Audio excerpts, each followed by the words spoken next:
companies. And without further ado, I already see we have a large crowd gathering, so let's just kind of jump into this. It's my pleasure to introduce RealPage AIM and RealPage Commercial, presented by Colin Kovac and Steve Schwinger. Colin joined RealPage in July of 2019 and is the Vice President of Special Projects. Colin came to RealPage through the acquisition of Hippercept Solutions, where he served as the CEO. As a CEO, Colin was focused on the growth and operations of the global real estate consulting firm. And to talk about RealPage Commercial is Steve Schwinger.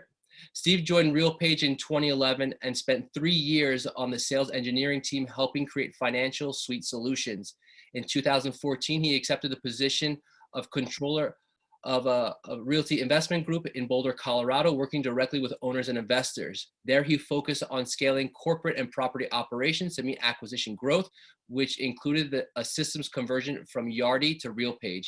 In 2017, Steve joined RealPage as the senior sales engineer for the corporate and enterprise sales team. Gentlemen, Colin, Steve, welcome. How are you guys? The digital stage is now yours. Hey, thanks, Ash. Thank you. Absolutely. And thanks everyone for joining here. Let me share my screen here real fast. Let's bring this up. All right. Thanks everyone for joining us today. My name is Colin Kovac, as Ash said. I'm the VP of Special Projects here within the AIM group. AIM stands for Asset and Investment Management. I want to talk to you a little bit about how the AIM platform is structured, and we're going to jump right into the demo, and then I'm going to hand it off to Steve, and he's going to walk through the commercial product as well. So Asset and Investment Management really is a global data integration hub to collect, aggregate, validate, and standardize all of your real estate data, that's both operating and financial data, into a single location. And it's important to look at this slide and understand contextually what we're trying to do. Down here in the middle, we have a data management layer. Around that data management layer, we have a series of data validations. So when it comes to data, we're not a very trusting organization. We like to validate the data that comes in. And we have a series of pre-configured business and technical validations that we run against all the data that comes into the system. And that can come from your property management system, from your budgeting and forecasting system, from your CRM system, really any data source that's out there, we can integrate with. And we can do it a couple different ways. We can bring in data via API. We can bring in data via direct database connections. We can also bring in submission files that allows us to take data in a standardized format out of any of the systems that are out there today and run it through our validations, then load it into the data management layer within the AIM platform. We run a series of validations. Like I said, we have a validation report that comes out after every piece of data is loaded, and it either shows a pass, a fail with a warning, or a fail with an error. A warning is just that. It's a warning that says, hey, you should take a look at this data set. It falls outside of a certain threshold, but not enough that you want to stop the data load. An error actually stops the data load. And we go back to the source system because the AIM platform isn't a source system, right? It's a data aggregator. So we go back to the source system and make sure that data is fixed in the source system before it's pushed up into AIM. Sitting on top of the data management layer, which is a complex third normal form database, we have a bunch of cubes that we've built, and we can expose those cubes out so that individuals and their firms can leverage Power BI or Tableau or Click, any of those visualization tools that they want. We've standardized on Power BI, and I'll show you some of the Power BI stuff here in a little bit. Those cubes then feed up into the visualization layer that you're about to see here in the demo, in addition to Excel extracts and any other layer that you want to put on top of that. So without anything further, let's jump in here. So I've logged into the AIM platform, and I'm going to start at a fund. And we think about data from a company perspective. A company can have multiple funds or separately managed accounts. Those funds then control investments, and those investments go through that investment structure all the way down to an individual asset. So as I log into my fund, within those assets, we also then move down to the floors. Floors have units, units have tenants, tenants have all sorts of data associated with them. And we're able to collect all that data at that most granular level and then roll it back up. So here when we land, we're landing on a summary overview page. And this is really a tear sheet. We can print this off. Everything that we do here in AIM is time series, so we're able to look at data at any point in time. So as I scroll down here, I've got an overview. This overview here is completely editable, and that's part of the initial setup of the platform. For every one of the entities within the entity structure, you can have an overview to explain what that entity is. We've got contributions and distributions, the different units of currency. We've got some key metrics here down underneath, and then we move into the investor and the investment portfolio snapshots. And what I want to do is jump into the investors here and show you how we think about investors before I show you the structure. So we have a series of those same series of KPIs, and then we have these smart grid tables that we leverage. Let me jump into the transaction details, because what I can do here is drag these things around. So I'm going to bring line item amount over. I want to group it by the category. So that's going to be contributions, distributions. I want to then also group it by investor. And then what I'm going to do is I'm going to sum all those line item amounts so I can aggregate that data. And so let me expand this here. And you'll see I've got all my contributions. My contributions are fed then down into and aggregated by the various investors, and they're aggregated. But as I click down through here, I get the actual transactions, and I can see what that transaction's for, whether it's for fees, additional capital, original capital, and what have you. All of this is exportable to Excel, and when we export things to Excel from the fund and investment entity structure, what we don't do, let me drag this over, we don't merge any cells. So it becomes a much larger table, but it makes it much easier for everyone to unwind that data, because it's the way that stack is built, nothing is merged and aggregated. So I can drag that back over.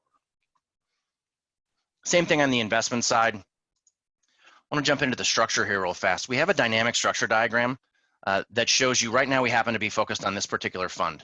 And again, we're on a fund, we can look up to the investors and we can look down to the investments.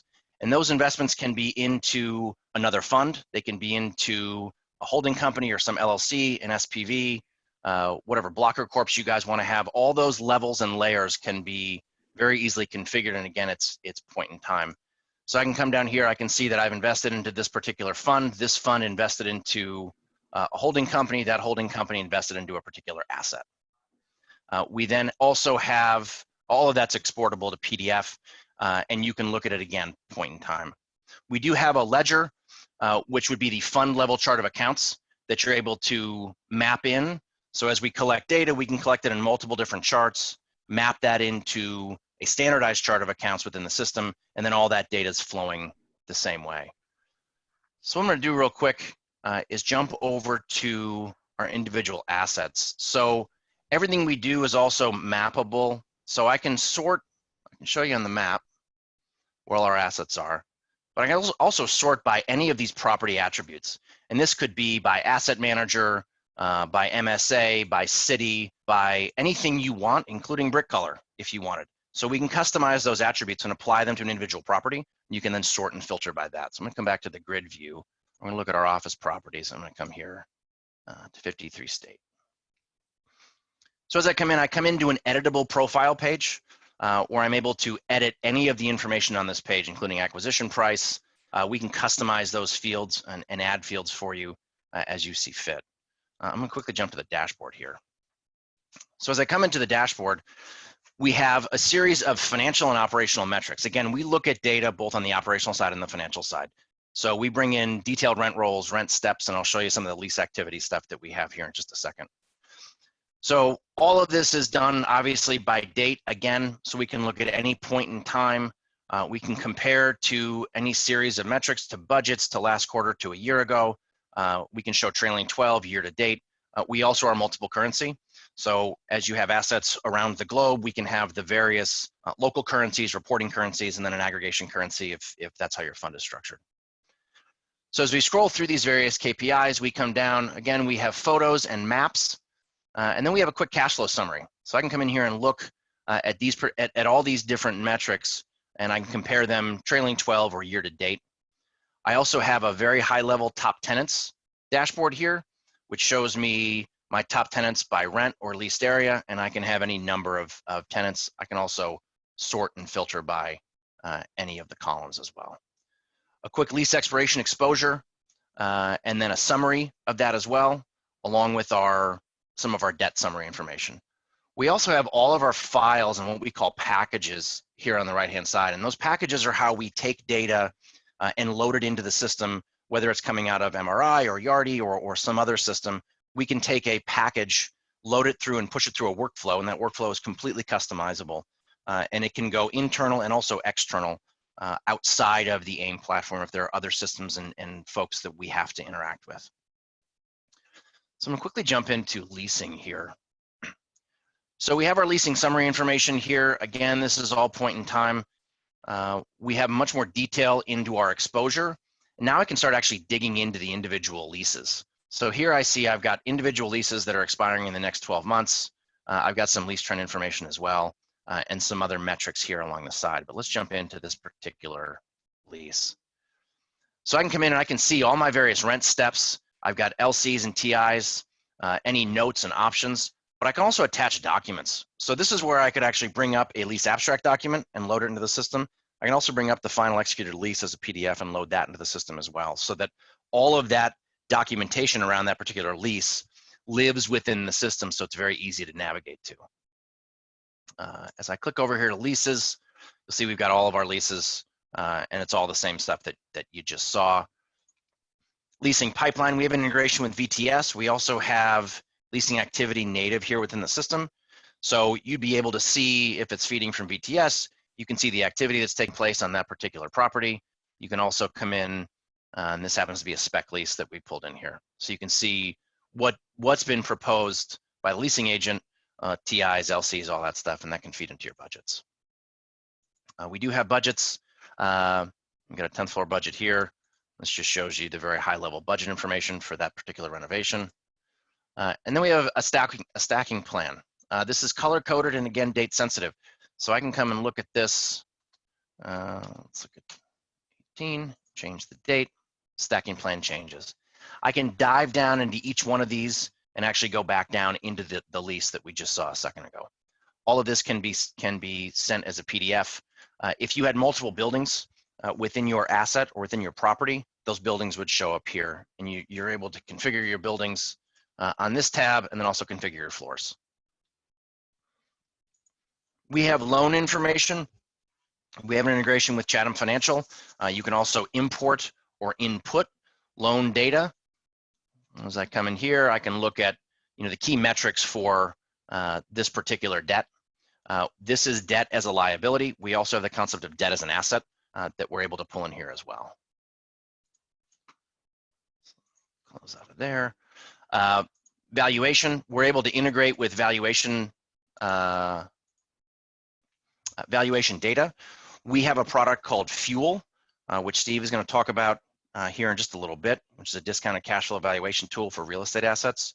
And we have a live integration between Fuel and the AIM platform, which allows you to not only see the final value for that particular period, but also then click and drive right into the actual valuation file, which Steve will show you here in a little bit. We have the concept of capital projects. This is not a capital project management tool. This is more of a capital project analysis tool. So I can come into my particular capital project and pull that summary level information over and look at it over time and also over budget. I can enter variance comments as well. We have the concept of comparables. Again, we can import this from a system, or we can integrate this with a system. We can import them from a file, or we can input them. And this is both sale comparables and leasing comparables. Documents, like I talked about before, all the documents for this particular asset can be stored here. This is a configurable document management tool. So all the hierarchies that you would want to have built that are specific and native to your organization, you can build those file hierarchies here and store all the data. We have the concept of notes and pictures. We can drag pictures over. And then again, we've got our packages. So these would be the monthly packages that we would load data into to load into the system. And those packages, again, feed into a detailed workflow tool that's built in. We also have a ledger for this particular property.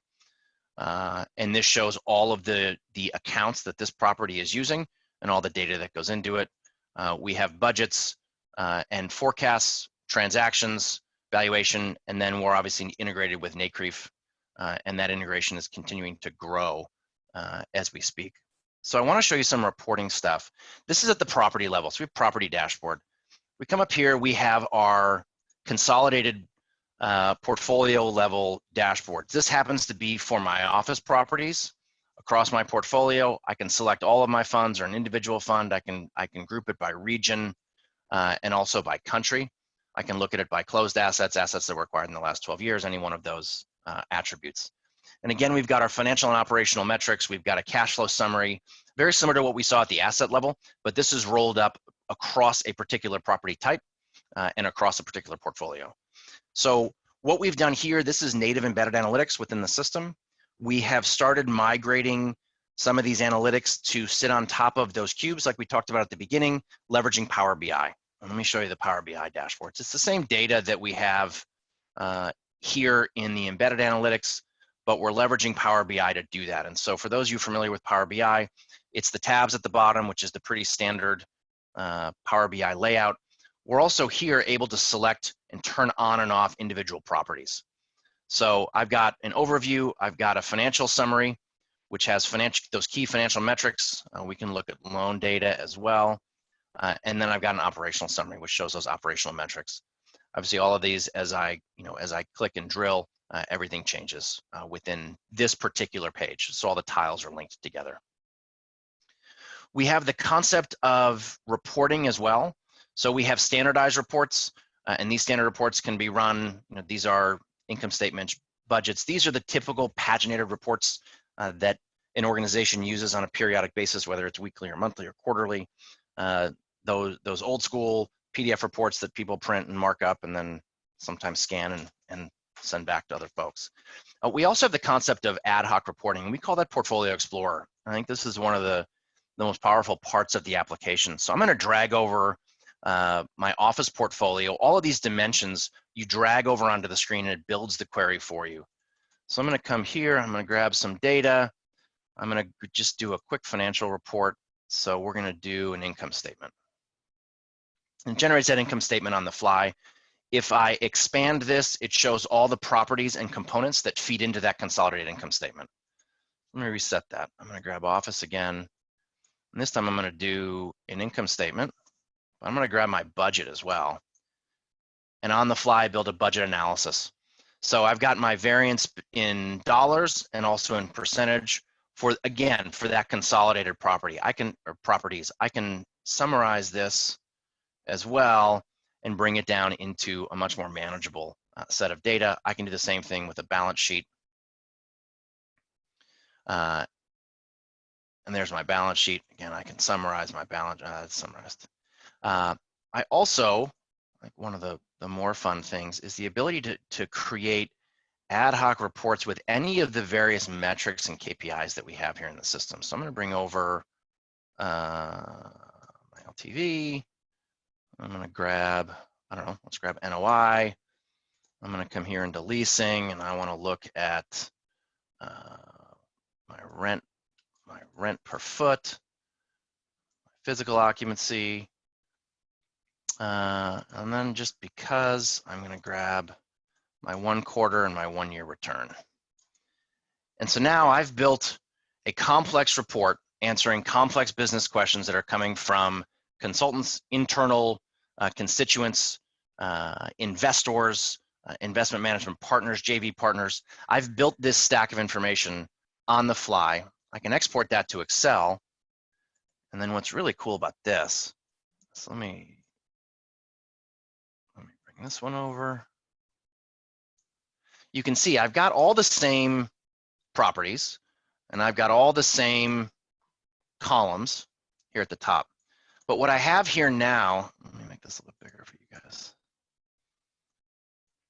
is I've got a bunch of hidden columns. So we're bringing in LTV, right? But to calculate LTV, you need your market value and your loan balance. So what we do is we don't bring over just the values, we bring over the individual components and then build the calculation for you. So on any of these large reports that you're building, you're able to build that stack of information, but then have all the component data and all the calculations pre-built into the application for you, so that when you dump it to Excel, you're able to start actually working on that without having to rebuild any of those calculations. So let's close that. I don't need to save that.